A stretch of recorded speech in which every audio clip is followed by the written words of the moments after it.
મૂળ રાજસ્થાન હાલ મુન્દ્રામાં રહેતા ફરિયાદી સમીરભાઈ જગદીશ પ્રસાદ શર્મા સાથે કરોડોનો ફ્રોડ કરી અને જાનથી મારી નાખવાની ધમકીઓ આપવામાં આવે છે, જે બાબતે ફરિયાદીએ પહેલા તારીખ 11/4/2025ના રોજ મુન્દ્રા પોલીસ સ્ટેશનમાં અરજી કરેલ, તો મુન્દ્રા પોલીસ દ્વારા કહેવામાં આવ્યું કે અંજાર પોલીસ સ્ટેશનની મેટર છે, અમારી મેટર નથી। પછી ફરિયાદીએ તારીખ 13/5/2025ના રોજ અંજાર પોલીસ સ્ટેશનમાં અરજી કરેલ છે, પરંતુ ત્યાંથી પણ ફરિયાદીને યોગ્ય ન્યાય ન મળવાથી કાલે તારીખ 22/8/2025ના રોજ કરોડોનો ફ્રોડ કરનાર સામે અંજાર પોલીસ સ્ટેશનમાં ફરિયાદ દાખલ કરવામાં આવેલ છે અને ફરિયાદી દ્વારા જણાવવામાં આવેલ છે કે મને ન્યાય જોઈએ અને મને તેમજ મારા પરિવારને એ લોકોએ મારી નાખવાની ધમકી આપેલ છે, તો એમને સરકાર તરફથી સુરક્ષા મળવી જોઈએ તેમજ આરોપીઓ વિરુદ્ધ કાયદેસરની કાર્યવાહીની માંગ કરેલ છે।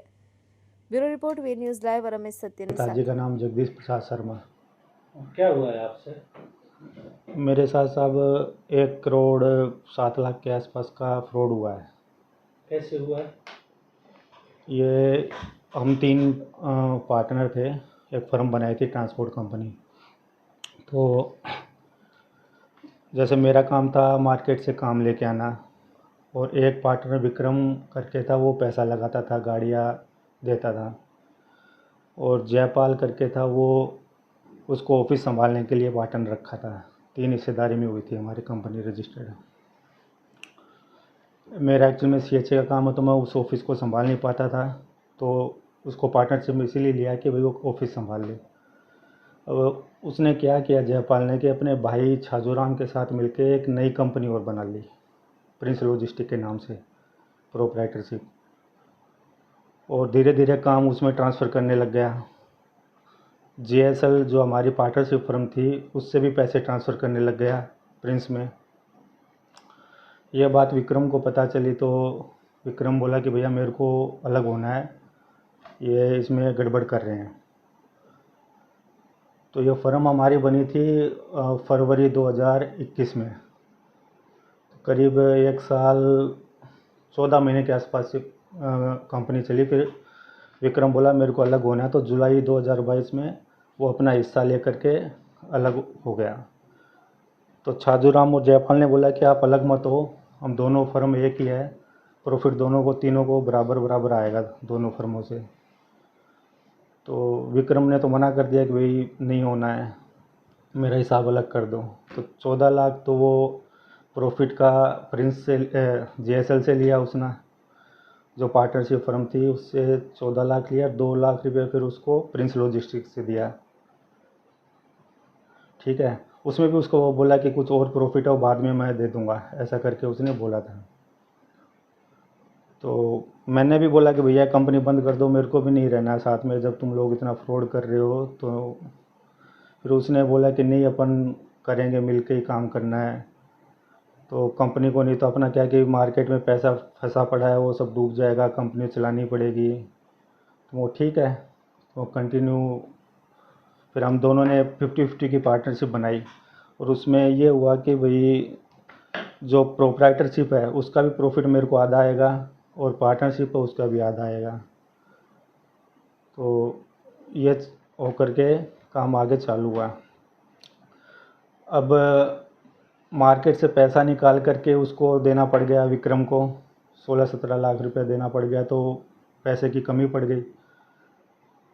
तो अगस्त के अंदर ही इसने मेरे को बोला कि मेरे को मार्केट में रोटेशन घुमाने के लिए और पैसा चाहिए, तो इसको 10 लाख रुपए कैश और करवा के दिए थे उस समय। उसका भी मेरे पास रिकॉर्डिंग है, उसने सब स्वीकारा है रिकॉर्डिंग में। तो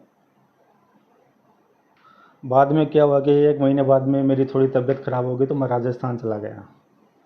पीछे से फ़ोन करता था उसको कि भाई क्या चल रहा है, तो बोला बढ़िया चल रहा है काम का, आप आइए, आने के बाद पूरा प्रॉफिट अपन बांट लेंगे आपस में। और ठीक है, मैं कुछ आ नहीं पाया, थोड़ा टाइम ज़्यादा लग गया।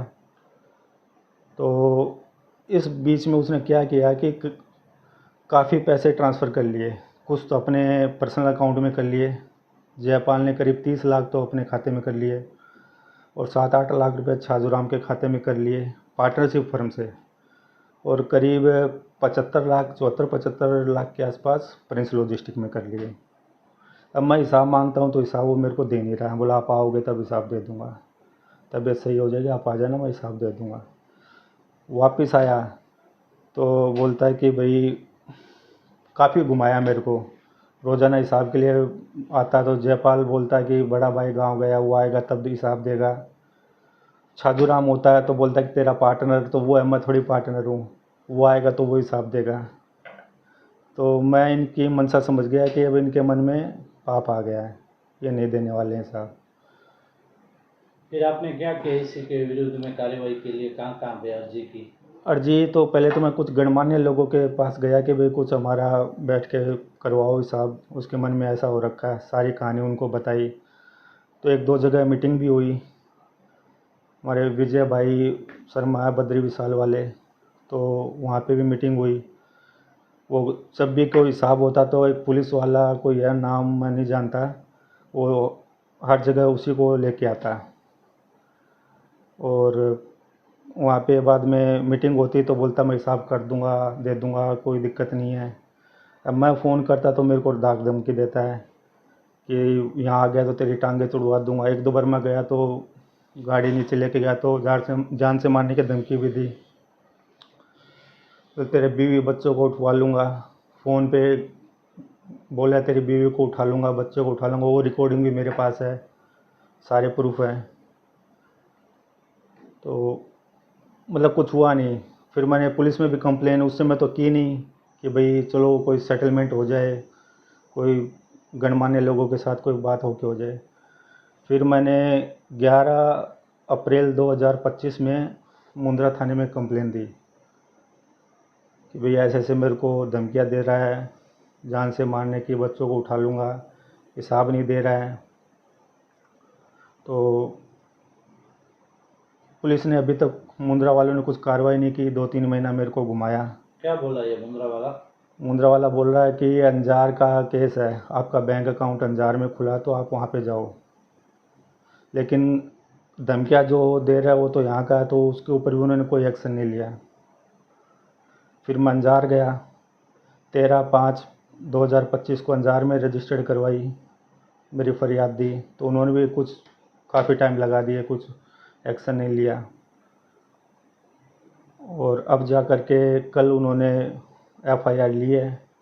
अब आगे देखो कल अब क्या एक्शन होता है। आपकी क्या मांग है? मेरी मांग ये है कि भाई मेरे को मेरा जो प्रॉफिट है वो तो मेरे को चाहिए चाहिए, कि साल का 14-15 लाख का प्रॉफिट होता ही है, तो उसके अकॉर्डिंग जो प्रॉफिट है वो मेरे को चाहिए। 60-65 लाख का जो भी प्रॉफिट निकलता हो, या जो मेरे फ्रॉड के पैसे गए हैं करीब 1,07,00,000 उन्होंने नाजायज़ मेरी फर्म से, पार्टनरशिप फर्म से अपनी फर्म में लिए हैं, तो वो पैसे वापस चाहिए। उसके बाद में जो होगा वो करेंगे बैठ के हिसाब। और जो मेरे को आज जान से मारने की धमकी मिल रही है, बीवी बच्चों को उठाने की मिल रही है, उसके लिए मेरे को सुरक्षा चाहिए कि कल को कुछ होता है तो उस पुलिस वाले को मैं शक्ल से पहचानता हूँ, लेकिन नाम मेरे को याद नहीं है। बट कुछ होता है तो उसी के भरोसे पे वो मेरे को धमकियाँ दे रहा है।